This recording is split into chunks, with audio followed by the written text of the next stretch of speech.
గత 2 రోజులుగా నడుస్తున్నటువంటి ఒక కీలకమైన వార్త ఏంటంటే మల్లారెడ్డి గారు ప్రస్తుతం మేడ్చల్ ఎమ్మెల్యే మల్లారెడ్డి భారతీయ జనతా పార్టీలోకి వెళ్ళబోతున్నారు అని చెప్పేసి ఒక వార్త అయితే తిరుగుతుంది. సో మల్లారెడ్డి గారు 2014లో టీడీపీ పార్టీ నుంచి ఎంపీగా గెలవడం అనేది జరిగింది. అతిపెద్ద లోక్సభ నియోజకవర్గం అయినటువంటి మల్కాజ్గిరి నుంచి.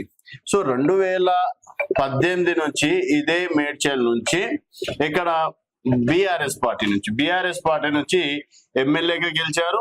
ఏకంగా మంత్రి పదవి చేయడం అనేది జరిగింది. 2023 చూసుకున్నట్టయితే ఇదే మేడ్చల్ నుంచి మళ్ళీ బీఆర్ఎస్ పార్టీ నుంచి ఎమ్మెల్యేగా గెలవడం అనేది జరిగింది. సో గత కొన్ని రోజులుగా మల్లారెడ్డి గారే ఒక కార్యకర్తల బర్త్డే మీటింగ్లలో ఒక చిన్న మాట అనడం అనేది జరిగింది. నేను బీఆర్ఎస్ పార్టీకి దూరం అవుతున్నందుకు నన్ను పార్టీ నుంచి దూరం చేస్తున్నారా అని చెప్పేసి తనే స్వయంగా ఒప్పుకోవడం అనేది జరిగింది. ఈ ఊహాగానాలు ఎప్పటి నుంచి వస్తున్నాయంటే అసలు మొదటగా 2024లోనే దాదాపు 5-6 మంది ఎమ్మెల్యేలు పార్టీ మారిన తర్వాత మల్లారెడ్డి అలాగే వారి యొక్క అల్లుడు ఇద్దరు కలిసి రాజశేఖర్ రెడ్డి ఇద్దరు కాంగ్రెస్ పార్టీలోకి వెళ్తారని చెప్పేసి రకరకాలుగా ఊహాగానాలు వచ్చినాయి. అయినప్పటికీ ఆ వార్తలు కొట్టిపడేయబడడం అనేది జరిగింది. 2025-26లో చూసుకున్నట్టయితే రీసెంట్ గా ప్రీతిరెడ్డి మల్లారెడ్డి కోడలు ప్రీతిరెడ్డి భారతీయ జనతా పార్టీ కార్యక్రమాలకి రెగ్యులర్ గా వెళ్ళడం, అంటే అఫీషియల్ పార్టీ ప్రోగ్రామ్ లకు కాదు, భారతీయ జనతా పార్టీ ఇప్పుడు ఎగ్జాంపుల్ యోగా డే కావచ్చు, అంటే ఇట్లాంటివి కొన్ని.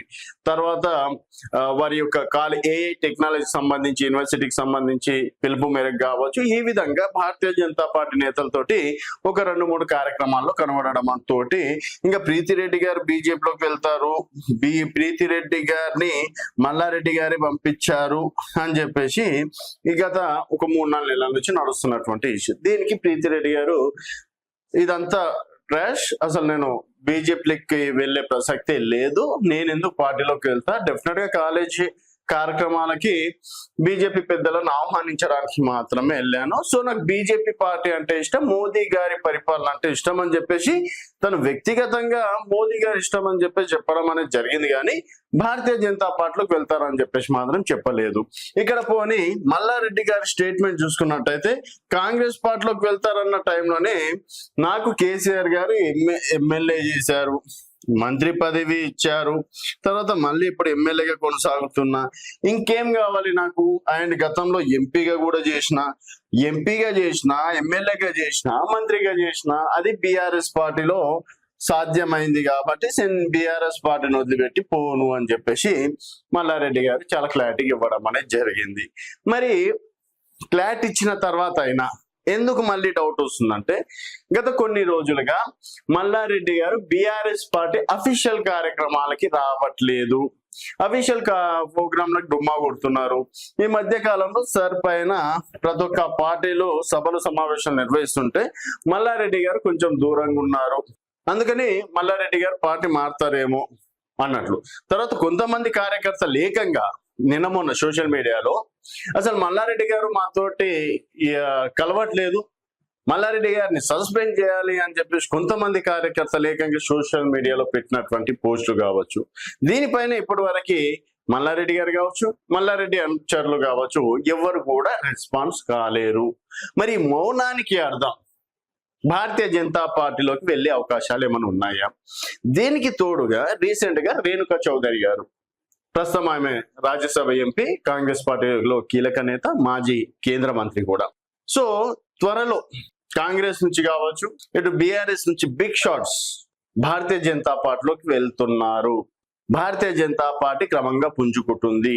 పశ్చిమ బెంగాల్ తర్వాత Bharatiya Janata party target తెలంగాణనే. So బీజేపీని తక్కువ అంచనా వెయ్యొద్దు అని కాంగ్రెస్ పార్టీ సంబంధించినటువంటి ఎంపీ రేణుకా చౌదరి గారి మాటలు, మల్లారెడ్డి గారి మౌనం, తర్వాత చాలా బిగ్ షాట్స్ అందరూ, కీలక నేతలందరూ బీజేపీ వైపు చూస్తారని చెప్పేసి గతంలో రామచంద్రరావు గారు కావచ్చు, ఇతర నేతలు చెప్పడంతో మరి ఈ వార్తలకి బలం చేకూర్చినట్టయింది. సో మొత్తానికి మల్లారెడ్డి గారు బీజేపీలోకి వెళ్తారా లేదా అన్నది ఒక పాయింట్. ఇంకోటి, ఒకవేళ వెళ్తారు అంటే వారికి టీడీపీ నుంచి వారు ఎంపీ అయ్యారు కదా 2014లో. సో ఇప్పుడు టీడీపీ పార్టీ ఎన్డీఏ కూటమిలో ఉంది. సో చంద్రబాబు నాయుడు గారు నేను మాటకు గౌరవిస్తా అని చెప్పి చాలా సందర్భాల్లో కూడా మల్లారెడ్డి గారు చెప్పడం అనేది జరిగింది. ఒకవేళ మల్లారెడ్డి గారిని ఇక్కడ బీజేపీలోకి పంపించేందుకు చంద్రబాబు నాయుడు గారు ఏమైనా రంగంలో దిగారా?